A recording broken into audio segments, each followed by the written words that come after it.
तो hello guys and काफी time बाद welcome to another episode of Dragon Ball काकुमे। I know it's been a while, but अब से मैं एपिसोड रेगुलर पोस्ट करूंगा एंड हफ्ते में एटलीस्ट 4 एपिसोड तो अपलोड होंगे ही। तो इसके लिए वीडियो को लाइक कर देना एंड चैनल को जरूर से जरूर सब्सक्राइब कर देना। And now let's start the video. Last video में हमने देखा था कि फ्रीजा गोकू के बारे में पूछ रहा होता है और ये सुन के ग्रैंड प्रिंस को हैरानी होती है। वो बोलता है कि आखिर फ्रीजा सन गोकू के बारे में क्यों पूछ रहा है। ग्रैंड प्रिंस विश से गोकू के बारे में पूछते हैं, जिसके जवाब में विश कहता है कि मैं यहाँ आते टाइम गोकू के साथ था, बट यहाँ आते टाइम मुझे यूनिवर्स 0 दिखा, जिसके बाद मैंने गोकू को वहाँ पे भेज दिया जांच के लिए। बट अब मेरा कांटेक्ट उससे टूट गया है एंड वो मेरे दिए हुए बटन का भी यूज नहीं कर रहा। मैं उस तक रीच आउट नहीं कर पा रहा और यूनिवर्स 0 का ऑरा भी इतना ज्यादा है कि मुझे उसकी प्रेजेंस भी फील नहीं हो रही। यूनिवर्स 17 का गॉड ऑफ डिस्ट्रक्शन बोलता है कि कहीं तुम उस गधे के बारे में तो बात नहीं कर रहे जो चिल्लाता हुआ हमारे हेडक्वार्टर्स पे आ गया था। चिंता मत करो, हमने उसका काफी अच्छे से वेलकम किया है। ये सुन के ग्रैंड प्रिंस काफी गुस्सा हो जाता है और सोचता है आखिर इन लोगों ने गोकू को कैद क्यों किया है। गोकू की पावर हमसे काफी कम है और हम उससे ज्यादा स्ट्रॉन्ग है, यानी वो इन लोगों के लिए खतरा नहीं हो सकता। कहीं ऐसा तो नहीं गोकू के पास कोई सेंसिटिव इन्फॉर्मेशन हो। तभी मदर ऑफ एंजल्स हंसने लगती है। वो बोलती है, काशी ऐसे बिहेव मत करो जैसे तुम्हें पता ना हो कि हम उसका क्या यूज कर सकते हैं। और इसके बाद हमें गोकू देखने को मिलता है जो यूनिवर्स 0 में कहीं कैद होता है। वो चेन से बंधा हुआ था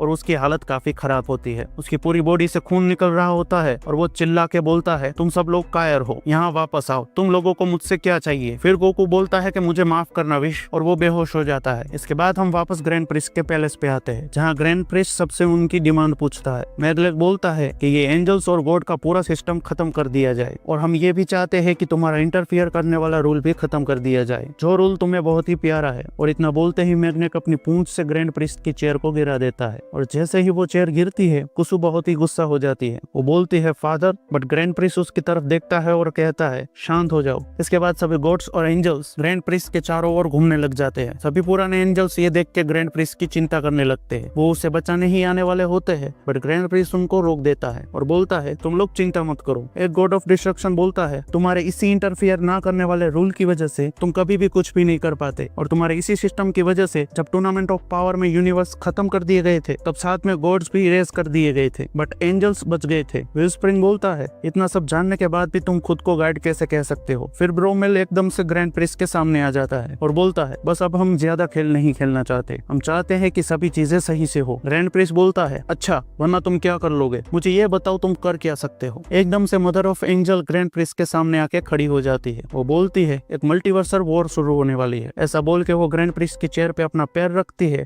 और आगे बोलती है रेवोल्यूशन अब शुरू होने वाला है। हर एक जीव को चाहे वो मॉर्टल हो या गॉड एक साइड चूज करनी पड़ेगी और आखिर में सिर्फ एक साइड ही बचेगी। चलो इस फाइट को शुरू करते हैं। हमें एक नई दुनिया के लिए लड़ना होगा जिसमें परफेक्ट बैलेंस हो। जिसके बाद हम ग्रैंड प्रिंस का वो लुक देखते हैं जो हमने कभी नहीं देखा। हम उसे पहली बार गुस्से में देखते हैं और वो एक स्पेल पढ़ना चालू करता है। वो अपने दोनों हाथ ऊपर उठाता है और सामने खड़ी मदर ऑफ एंजल वहीं पर जम जाती है और उसके साथ ही सभी एंजल्स और गॉड अपनी अपनी जगह पे जम जाते हैं। हम देखते हैं कि ग्रैंड प्रिंस इतना ज्यादा पावर यूज करता है कि उसकी नाक से खून निकलने लगता है। जैसे ही उसका स्पेल खत्म होता है वो जमीन पर गिर जाता है। कुसु एकदम से भागते हुए उसके पास आती है और ग्रैंड प्रिंस की नाक से और ज्यादा खून निकलना शुरू हो जाता है। कुसु बोलती है कि फादर क्या आप ठीक है। ग्रैंड प्रिंस कहता है चिंता मत करो, मैं ठीक हूँ। कुसु ग्रैंड प्रिंस को पूछती है आपने इनके साथ क्या किया। ग्रैंड प्रिंस जवाब देता है मैंने इन सब को टाइम और स्पेस में जमा दिया है, बट ये सब अभी खत्म नहीं हुआ। हमें इन सब को यूनिवर्स 0 में पहुंचाना होगा और उस पूरे के पूरे यूनिवर्स को फ्रीज करना होगा। फिर हम सभी एंजल्स और गॉड्स को जमा हुआ देखते हैं। कुसु बोलती है कि क्या इतने सारे यूनिवर्स को फ्रीज करना आपकी हेल्थ के लिए सही होगा। ग्रैंड प्रिंस कुसु की तरफ देखता है और बोलता है नहीं, ऐसा कुछ भी नहीं है। फिर हम विश को देखते हैं जो कुकलेट को बोलता है तुम्हें मेरी मदद करनी होगी। हमें सभी सुप्रीम काय और किबिटो काय को इकट्ठा करना होगा, उन सब की मदद से शायद हम ये कर पाए। फिर हम देखते हैं कि सभी सुप्रीम काय वहाँ पर आ जाते हैं और कोकलेट उनको बोलता है कि आप सभी का यहाँ स्वागत है। मुझे लगता है विश ने आप सबको पूरी सिचुएशन के बारे में बता दिया होगा। क्या आप लोगों को लगता है कि आप लोग हमारी हेल्प कर पाओगे। जिसके बाद हम किबिटो को देखते हैं जो बोलता है कि ये काम किसी भी तरीके से आसान नहीं होने वाला, और यहाँ हम 13 सुप्रीम काय है तो मुझे नहीं लगता कि हमें कोई दिक्कत आएगी। इस सभी सुप्रीम काय को बोलता है आप खड़े हो जाइए, ये टाइम पे कोई भी फॉर्मेलिटी करने की जरूरत नहीं है। ग्रैंड प्रिंस सबको बोलता है बहुत बढ़िया, चलो काम शुरू करते हैं। फिर सीन शिफ्ट होता है अर्थ पे। हम देखते हैं कि सभी जी वॉरियर वहाँ पे एंजॉय कर रहे होते हैं। यहाँ किसी को भी नहीं पता था कि गोकू और एंजल्स के साथ क्या हो रहा है और कितनी बड़ी वॉर उनकी तरफ बढ़ रही है। फिर हम चीची को देखते हैं जो कि थोड़ी परेशान होती है। वो गोकू के बारे में सोच रही होती है क्योंकि गोकू काफी टाइम से घर नहीं आया था और ये चीज विडेल नोटिस करती है। चीची परेशान होकर घर के अंदर जाने लगती है है और गोटेन बोलता है मोम को क्या हुआ। विडेल चीची के पीछे घर के अंदर जाती है और पूछती है क्या आप ठीक है। चीची बोलती है हाँ, बट वो रोने लगती है। उसे अंदाजा हो गया था कि गोकू के साथ कुछ गलत हुआ है। विडेल चीची को समझाने की कोशिश करती है कि शायद बस वो लेट हो गया है, आप तो उनको जानती ही हो। चीची शांत हो जाती है और बोलती है